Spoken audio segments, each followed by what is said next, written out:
বদলে যাচ্ছে বিশ্ব শক্তির সমীকরণ। বিশ্ব ব্যবস্থায় সুপার পাওয়ার খ্যাত যুক্তরাষ্ট্রকে বয়কট করতে শুরু করেছে বিভিন্ন দেশ। প্রকাশ্যে যুক্তরাষ্ট্রকে পাশ কাটিয়ে নতুন শক্তির হাত ধরছে তারা। কিন্তু কেন ট্রাম্পের নেতৃত্বাধীন আমেরিকার ওপর থেকে আস্থা হারাচ্ছে দেশগুলো? বিস্তারিত জানাচ্ছেন তৌফিকুল আশিক। সিঙ্গাপুরের ইউসুফ ইসাক ইনস্টিটিউটের সাম্প্রতিক এক জরিপ বিশ্বজুড়ে রীতিমতো শোরগোল ফেলে দিয়েছে। জরিপে অংশ নেওয়া দক্ষিণ পূর্ব এশিয়ার দেশগুলোর 52% মানুষ সরাসরি চীনকে বেছে নিয়েছে, যেখানে যুক্তরাষ্ট্রের পক্ষে মত দিয়েছেন মাত্র 48%। অবাক করার মতো তথ্য হলো, গত বছরেও এই তালিকায় যুক্তরাষ্ট্র অনেক দূর এগিয়েছিল, কিন্তু মাত্র এক বছরের ব্যবধানে এশিয়ার জনমত পেন্টাগনের বিপরীতে চলে গেল। ইন্দোনেশিয়া, মালয়েশিয়া, থাইল্যান্ড এবং ব্রুনেইয়ের মতো দেশগুলোতে চীনের প্রতি জনসমর্থন এখন তুঙ্গে। এর প্রধান কারণ হিসেবে দেখা হচ্ছে অর্থনৈতিক প্রভাব। দক্ষিণ পূর্ব এশীয় আসিয়ানভুক্ত দেশগুলোর 56% মানুষ মনে করেন এই অঞ্চলের সবচাইতে বড় অর্থনৈতিক শক্তির নাম চীন। অন্যদিকে একসময়ের ত্রাতা হিসেবে পরিচিত যুক্তরাষ্ট্রকে এই অবস্থানে দেখছেন মাত্র 15% মানুষ।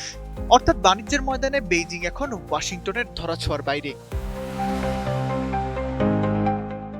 দেশের মানুষকে প্রতিদিন সুরক্ষিত রাখার প্রত্যয় নিয়ে এলো সেফ রাউন্ড সুইচ।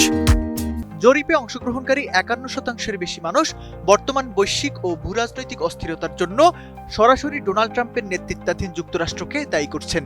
বিশেষ করে অন্য দেশগুলোর উপর আমেরিকার নিষেধাজ্ঞা, অতিরিক্ত শুল্ক এবং একতরফা বাণিজ্যিক পদক্ষেপগুলোর কারণে এশিয়ার সাধারণ মানুষের চোখে যুক্তরাষ্ট্রের ভাবমূর্তি চরমভাবে ক্ষুণ্ণ হয়েছে। 43% উত্তরদাতা মনে করেন ওয়াশিংটন এখন বন্ধুত্বের চেয়ে স্বার্থ আর জবরদস্তিমূলক নীতিকেই বেশি প্রাধান্য দিচ্ছে। ভবিষ্যতের দিকে তাকালে এই চিত্র আরো ধোঁয়াশাচ্ছন্ন হয়ে ওঠে। জরিপ বলছে আগামী 3 বছরে চীনের সঙ্গে সম্পর্ক আরো ভালো হওয়ার আশা করছেন 56% মানুষ। বিপরীতে যুক্তরাষ্ট্রের সঙ্গে সম্পর্ক উন্নতির সম্ভাবনা দেখছেন মাত্র 32%।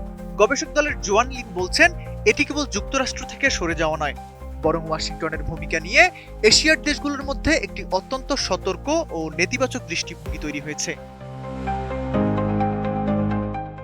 একদিকে ইরানের সাথে চলা সংঘাত, অন্যদিকে এশিয়ার দেশগুলোর এই পিছুটান, সব মিলিয়ে ডোনাল্ড ট্রাম্প এখন এক কঠিন পরীক্ষার মুখে। এশিয়ায় আমেরিকার প্রভাব কমাতে এগিয়ে যাচ্ছে চীন, ফুরিয়ে যাচ্ছে ডলারের আধিপত্য আর সামরিক হুঙ্কারের দিন। Taufiqul Ashiq, ATN news.